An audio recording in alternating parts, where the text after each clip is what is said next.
22 লক্ষ অবাঙালিকে টার্গেট করলে বাকি 1,25,00,000 অবাঙালিও তো নিজেদের অসুরক্ষিত মনে করতে পারে।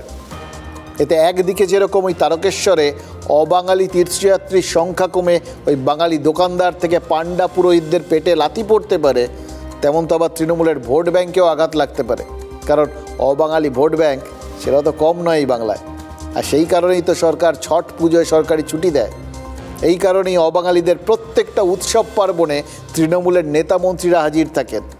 এবার তারকেশ্বর মডেলের কারণে সেই ভোট ব্যাংক হাতছাড়া কি করতে চাইবে দল?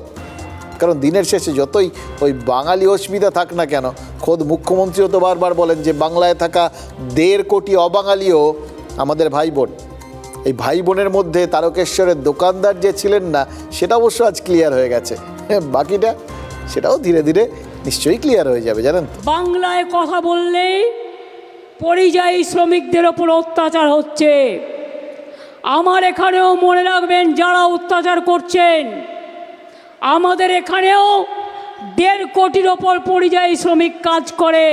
তারা আমার ভাই বোন, আমরা তাদের ভালোবাসি। 22 লক্ষ পরিযায়ী শ্রমিক যারা স্কিল ডেকে নিয়ে যান, তারা চলে আসলে আপনাদের কাজ চলবে না।